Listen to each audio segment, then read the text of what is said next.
మన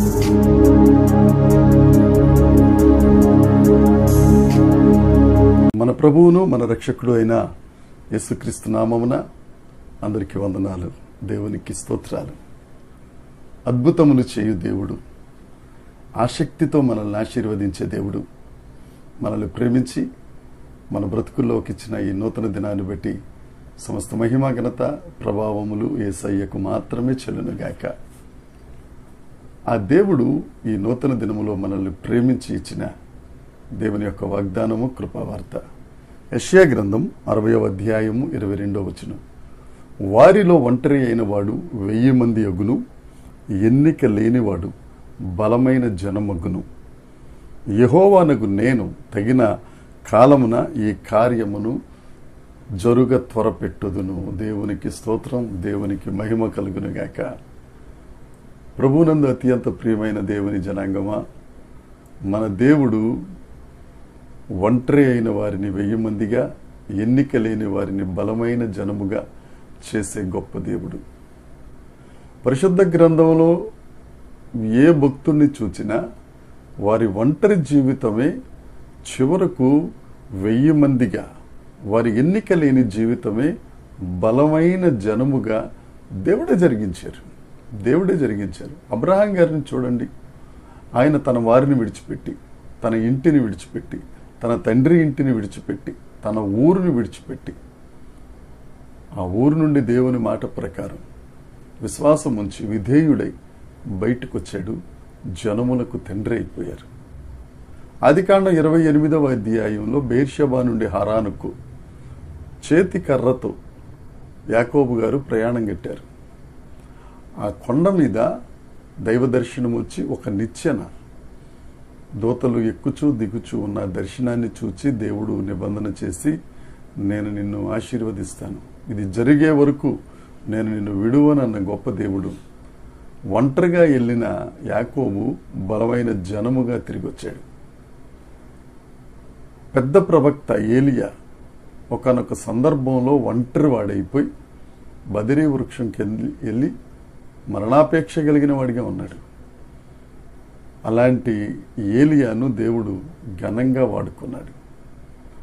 చాలామంది భక్తులైన వారందరూ ఒంటరిగా, యోసేపు ఒంటరిగా వెళ్ళి బలమైన జనంగా తిరిగి వచ్చారు.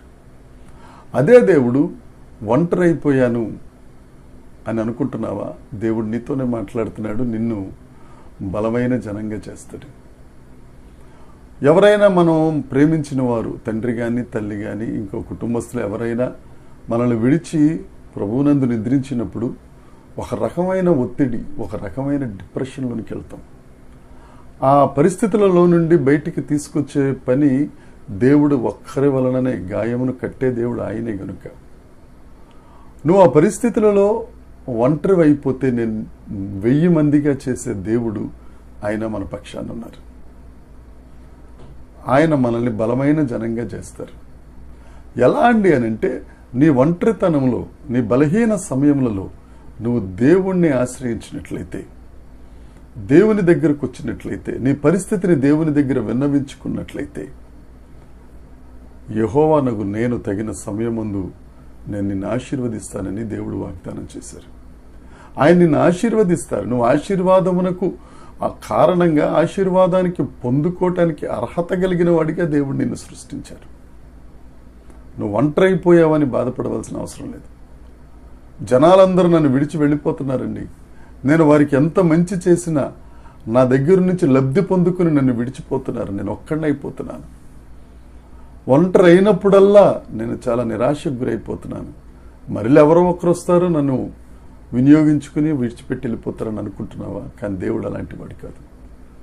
నీ కొరకు వ్యయమైపోయిన దేవుడు యేసుక్రీస్తు ప్రభు. వాళ్ళందరూ నీ ప్రాణం తీసి వెళ్ళిపోయారేమో, నీ కొరకు ప్రాణం పెట్టిన దేవుడు యేసుక్రీస్తు ప్రభు. ఆ దేవుడు అంటున్నారు, మీలో ఒంటరి అయిన వాడు 1000 మందిగా, ఎన్నిక లేనివాడు బలమైన జనముగా నేను చేస్తాను, అది తగిన కాలం ముందు ఆ కార్యాన్ని నేను నెరవేరుస్తాను అంటున్నాడు ఆయన. ఆ దేవుని మీద ఆధారపడదాం. ఆ తగిన సమయం కొరకు దేవుని దగ్గర కనిపెట్టుకుందాం. మాట ఇచ్చిన దేవుడు దాటిపోయే దేవుడు కాదు. తప్పక నిన్ను ఆశీర్వదించి ఎందరైతే నిన్ను ఒంటరిని చేసి వెళ్ళిపోయారో వారందరి ఎదుట నీ తలపైకెత్తువాడిగా, నీ చేతిని పైనున్న చేయిగా చేస్తాడు ఆయన. ఆయన జ్ఞానం సిగ్గుపరచడానికి జ్ఞానహీనులైన వారిని, ఎన్నిక కలిగిన వారిని సిగ్గుపరచడానికి ఎన్నిక లేని వారిని ఏర్పాటు చేసుకుని గొప్ప కార్యాలు చేసే గొప్ప దేవుడు ఆయన. ఆ దేవుడిని నమ్ముకుందాం. ఈ వాగ్దానం నీ కోసమే. ఈ వాగ్దానాన్ని స్వతంత్రించుకో. ఈ దినమంతా ఈ వాగ్దానాన్ని వల్లివేయించు. ఈ వాగ్దానం నాది అని ఆమేనను. తప్పక దేవుని దీవెనలు నీ మీద మెండుగా కృమరించబడును గాక. దేవుడి మాటలను మనందరి వెనుకడిలో దీవించి ఆశీర్వదించును గాక.